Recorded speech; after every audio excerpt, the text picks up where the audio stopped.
रामकृष्ण हरी माऊली. आज आपण 1422 पासून सुरुवात करत आहोत. देखो वेके करीते गुरु नाही ठाऊ का विचारी वर्म ते न पडे ठाई पांडुरंगा विन काही शिको कळा शिको येते प्रेम नाही कोणा ते तुका म्हणे सार भक्तीने न ती गवार. एकाचे पाहून दुसरा गुरु करतो पण खरे वर्म कोणालाच कळत नाही. पांडुरंगाच्या कृपे वाचून खरे वर्म कळणार नाही. शास्त्रे कला शिकून मिळविता येतात परंतु भगवंताविषयी प्रेम निर्माण होणे कोणाच्याच हातात नसते. तुकाराम महाराज म्हणतात, मूर्खाला भक्तीचे हे सार कळत नाही. परमार्थाच्या नावाखाली ते मूर्ख लोक खोटेपणा करतात. भाग्यवंत म्हणोतया शरण गेले पंढरी राया तरले हा भरवसा नामधारकाचा ठसा. भक्ती मुक्तीचे हे स्थळ बोळे भाविक निर्मळ गायले पुराणे तुका म्हणे वेदवाणी. पंढरराया शरण गेलेले भक्त भाग्यवान होत. या पंढरी रायाच्या नामाने जसे पूर्वी खूप भक्त तरले तसेच भविष्यातही तरतील यात शंका नाही. नामधारकांनी तसा ठसा उमटविला आहे. भोळ्या भाबड्या भाविकांना नामसंकीर्तन हेच भुक्ती मुक्तीचे क्षेत्र आहे. तुकोबाराय म्हणतात, वेद पुराणे यांनी याची फार स्तुती केली आहे. जैसे चित्त दयावरी तैसे जवळी ते दुरी न लगे द्यावा परिहार या कोरडे उत्तर. असे अभ्यंतर साक्षभूत जवळी अवघे झाले सूत्रधारी कोण नाचे कोणे परी. तुका म्हणे बुद्धी ज्याची तेच तया सिद्धी. अंतकरणा जशी समजूत असते त्याप्रमाणे एखादी वस्तू जवळ किंवा लांब वाटत असते. म्हणूनच देव नाही असे जो समजतो त्याच्यापासून देव खूप दूर असतो. तर देव आहे असा ज्याचा विश्वास आहे त्याला देव जवळ आहे असे वाटते. देव आहे याविषयी जास्त वाद घालणे योग्य नाही. कोरड्या चर्चेने काहीच साध्य होत नाही. सर्वांच्या अंतर्यामी देव साक्षीभूत आहे हे ज्याला समजते त्याला देव जवळ वाटतो. सर्वांच्या कर्माची सूत्रे ज्याच्या हाती आहे, कोणता जीव कसा नसतो हे जो पाहतो ते देव होय. सदोष किंवा निर्दोष बुद्धीच्या अनुसार त्याला सिद्धी प्राप्ती होते. नाही पायतन भूपतीशी दावा दिंगत्या करतावा गिलागो. मुंगीच्या मुका गदाचा हरण सावे भार जाय जीवे. तुका म्हणे आधी करावा विचार शूरपणे तीर मोकलावा. पायात चप्पल नाही तो मात्र राजाशी वैर करतो, त्याच्या कर्तव्यास आग लागो. हत्तीचा हार जर मुंगीला खाऊ घातला तर ते तिला सहन होणार नाही व ती मरून जाईल. तुकाराम महाराज म्हणतात, आपल्या अंगातील सामर्थ्याचा विचार करावा आणि नंतर शत्रूवर चाल करावी. तिन्ही लोक करुणे बांधिले जयाशी सर्व सिद्धी केने तया घरी. पंढरी तोहाडा घातले दुकान मांडी येले वान आवडीचे. आषाढी कार्तिकी भरी येले आठ इनाम ते इनाम हे पेठ घेता देता. मुक्ती कोणी ते हातीने गे फुका लुटतीला सुका प्रेमाची. तुका म्हणे संत सज्जना भाग्याचे अनंत जन्मीचे साठे करी. आपल्या भक्ती सामर्थ्याने ज्याने त्रिलोक्य बांधून टाकले आहे त्याच्या घरी रिद्धिसिद्धीच्या रूपातील माल आहे. ज्या वैष्णवाने पंढरपुरातील उघड्या जागेवर दुकान थाटले आहे त्या दुकानात त्याला आपल्या आवडीचे पदार्थ दिसतील. या पंढरीत आषाढी कार्तिकी एकादशीला मोठा बाजार भरतो. ती पंढरी पेठ भगवंताने हरिनामाच्या देवान घेवणीसाठी बक्षीस दिली आहे. येथे चारही मुक्ती मिळतात परंतु त्या कोणी फुकटही हातात घेत नाहीत. हरिप्रेम सुखाला मात्र भरपूर गिराईक असते. हरिप्रेमाचे सुख वैष्णव नुसते लुटत असतात. संत सज्जन खरे भाग्यवान असतात कारण त्यांनी अनंत जन्म पुण्याचा संचय केलेला असतो.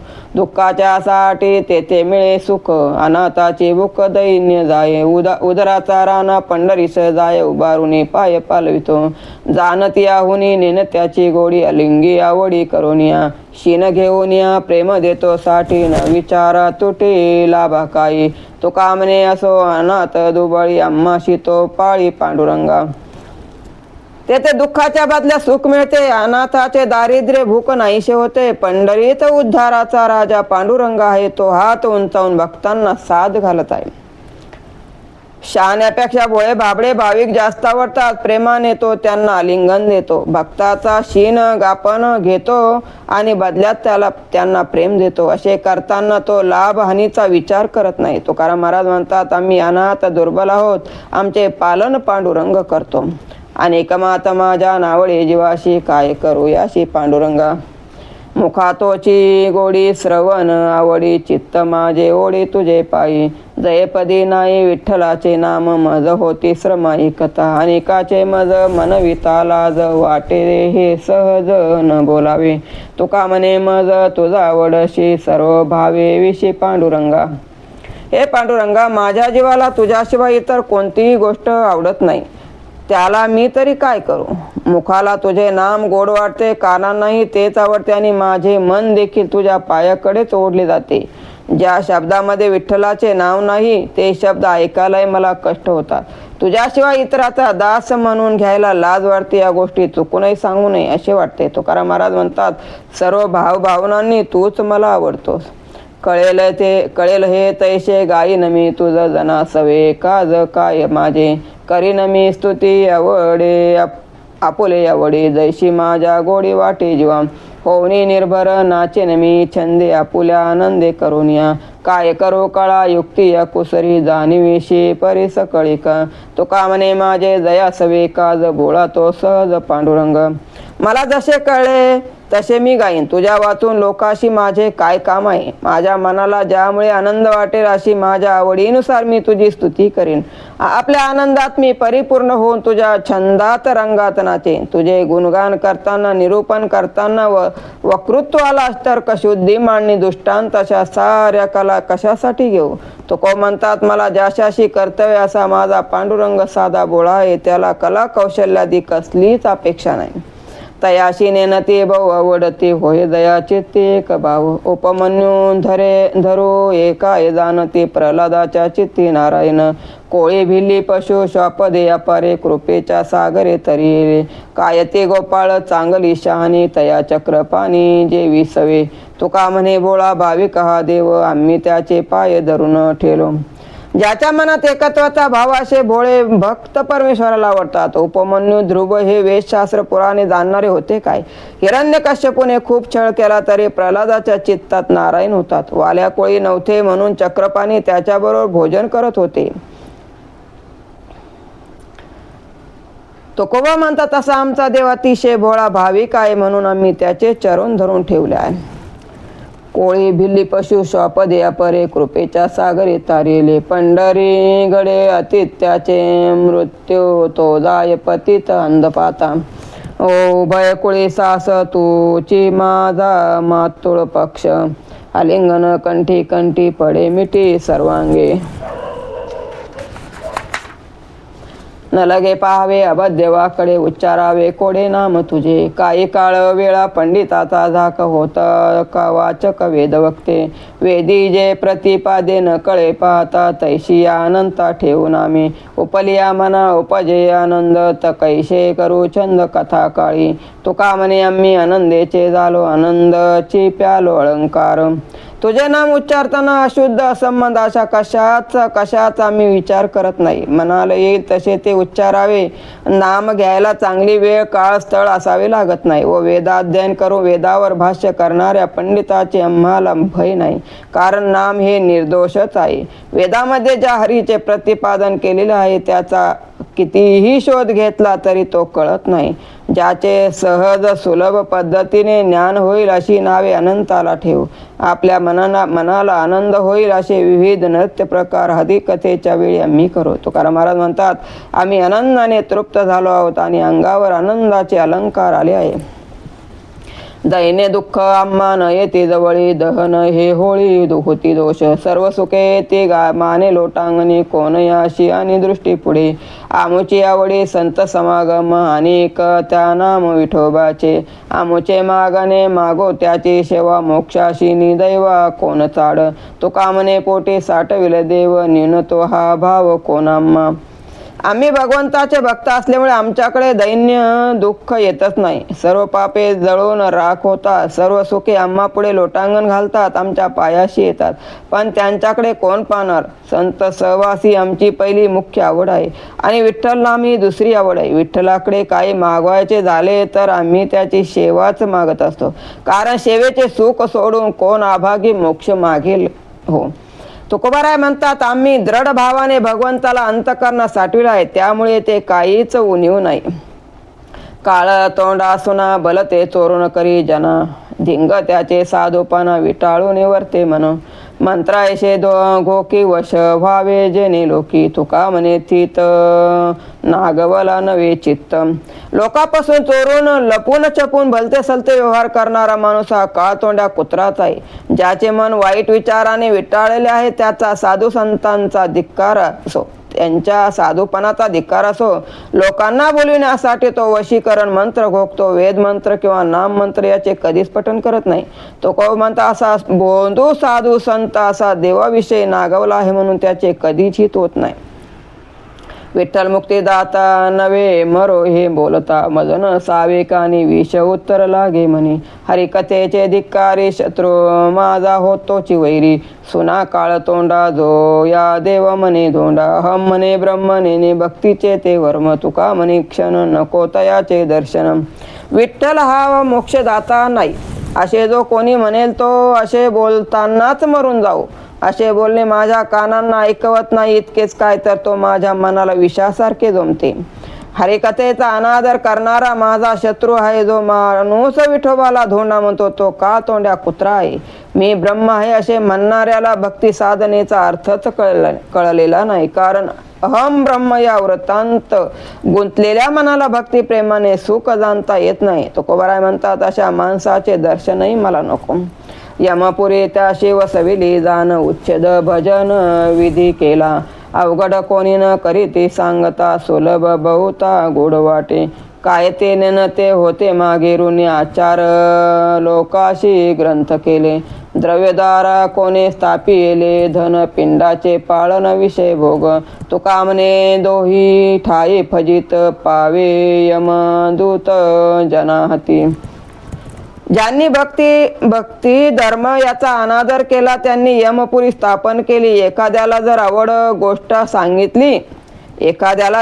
गोष्ट सांगितली तर ती गोष्ट तो करत नाही, परंतु सोपी गोष्ट जर सांगितली तर ती त्याला आवडते. धर्माचरण करा, भक्ती भजन हरिभजन करा असे सांगितल्यास अवघड वाटते, पण छंदीफंदी जीवन घालवा असे सांगितले तर मात्र त्याला तो मार्ग सोपा वाटतो व तो आनंदित होतो. लोकांना कर्तव्य सदाचार दुराचार याची जाणीव व्हावी म्हणून ज्यांनी प्रमाणबद्ध ग्रंथ लिहून आजवर अजरामर केले ते ऋषी अज्ञानी होते काय. पैसा मिळवावा, छंदीफंदी जीवन जगावे, विषय भोग भोगावेत, देहाचे देव्हारे मिरवावेत अशा भोगवादी तत्वज्ञानाची स्थापना कोण्या ऋषीने केली आहे काय. मग पण न सांगताच लोक कसे वागतात. तुकाराम महाराज म्हणतात विषय सक्त माणूस धर्माचरण करत नाही म्हणून त्यास भगवंताची प्राप्ती होत नाही. द्रव्य संपत्ती विषय वासना नाशवंत असतात म्हणून त्याला अक्षय सुख मिळत नाही. पारमार्थ केला नाही म्हणून संतांकडूनही अपमानित होतो आणि असा तो दोन्ही ठिकाणी फजित होतो. अखेरच यमदूताच्या हाती सापडून नरकात जातो. न कळता कोणी मोडीले व्रत तया प्रायचित्त चाले काही जाणती या वज्र लेप झाले थोर तया सागोर कुंभ पाक जाता तरी कोणी नाही के सांगता तया शिकविता तिची पाप काय करू मज देव बोलविले माझे खोळंबले काय होते तुका म्हणे जना पाहता विचारुनी सुख वाटे म्हणे तिची करा. एखाद्याने चुकून तिथीचा विसर पडून जर एकादशी व्रत मोडले तर त्याला प्रायश्चित्त देता येते, परंतु एकादशी शिवरात्री यासारखे व्रत ज्याने जाणून बुजून मोडले तर ते पाप वज्रलेपासारखे होते व त्याला कुंभी पाक नरक भोगावा लागतो. पापाच्या वाटेने जाणाऱ्याला चांगले सांगितले व तो ऐकत नसेल तर चांगले शिकविणाराही पापी ठरतो. तुकोबा म्हणतात लोकांनी चांगले सांगितले तर ते ऐकत नाहीत. हे जरी खरे असले तरी देव मला लोकांना उपदेश कर असे सांगतो. याला मी काय करू. तुमच्या मनाला ज्यात सुख वाटते तेच करा. वाचे विठ्ठल नाही तोचे प्रेम पाना पायी दिंग त्याचे झाले पण भारण साय मेदिनी न बैसे कीर्तनी गुण पायी जो कानी जाता कंटाळे देवळा तोची सुना मुख काळा हरी भक्ती विन त्याचे जळो शानपण तुका म्हणे ते वंशानी येले उनी ज्याच्या वाणीने विठ्ठल नाम मोजले जात नाही तो जिवंत माणूस प्रेतासारखा समजावा. त्याच्या जगण्याचा धिक्कार असो, कारण त्याचा भार पृथ्वीला सहन होत नाही. तो कीर्तनात बसत नाही, हरीचे गुण ऐकत नाही, देवदर्शनाला मंदिरात जाण्याचा कंटाळा करतो. असा माणूस धर्मलड काळतोंड्या कुत्राचा आहे. तो किती शहाणा पंडित असला तरीही हरिभक्त नसेल तर त्याच्या पांडित्याला आग लागो. तुकाराम महाराज म्हणतात, अशा भक्त आपल्या वंशाला कमीपणा आणतो आणि आपल्या पूर्वजांना अधोगती प्राप्त करतो, अधोगती प्राप्त नेतो. तारिले बहुते चुकविते गात, नाम ते अमृत शिकारिता. नेनता सायास शुद्ध आचरण, याती कुळहीन नामासाठी. जन्मनाव धरी भक्तीचा पाळणा, आकार कारण यातसाठी. आसुरे दाटले पाप होता फार, मग फेडी भार पृथ्वीचा. तुका म्हणे देव भक्तपणा सार, कौतुक व्यवहार तयासाठी. ज्या हरिभक्ताने नामामृताचे सेवन केले आहे त्या लोकांची परमार्थाची मार्गावरील संकटे भगवंताने दूर केली आहेत व त्याचे रक्षण केले आहे. त्यांचे आचरण शुद्ध आहे का असा विचार भगवंताने केला नाही. जाती कुळाने जरी नीच असले तरी ते हरिभक्त नाम घेतात. एवढ्याच कारणामुळे त्यांचे देवाने रक्षण केले आहे. अजन्म असून भक्ताच्या रक्षणासाठी देव जन्म घेतो. अनाम असून नामे धारण करतो. निराकार असूनही साकार होतो. पापी लोकांसाठी पृथ्वी जेव्हा दुःखी होते तेव्हा तो पृथ्वीच्या शिरावरील ओझे हलके करण्यासाठी प्रत्येक युगात अवतार घेतो. तुकोबा म्हणतात, देवाला ही भक्ती सारभूत वाटल्यामुळे तो कौतुकाने भक्तीचा व्यवहार करतो. याचे आधारे राहिलो निश्चित, ठेवून या चित्त पायी सुखे. असे माझे सुख दुःख जाणे हित फार, घातला शे भार पांडुरंगा. कृपेची पोसणी ठाईची अंकिती, मनवणी लागती यास चिंता. मन राखे हाते तयाची आकाठी, इंद्रिये थापटे फाकोने दी. तुका म्हणे याशी अवघड नाही, शरणागत काही रक्षावया. पांडुरंगाच्या चरणी सुखाने आपले चित्त ठेवून मी निश्चिंत झालो. यास माझे सुख दुःख सारे कळते, म्हणून मी माझा सारा भार त्याच्यावर टाकलाय. त्याच्या कृपेवरच आमचे पोषण होत आहे. त्याला आमची चिंता आहे. तो आम्हाला भटकू देत नाही. आमचे रक्षण करतो. तृप्त झालेल्या इंद्रियांना सैर वैरा भटकू देत नाहीत. तुकाराम महाराज म्हणतात, पांडुरंगाच्या शरणागताचे रक्षण करणे त्याला काही अवघड नाही. रामकृष्ण हरी माऊली. आज आपण 1439 वर थांबतो.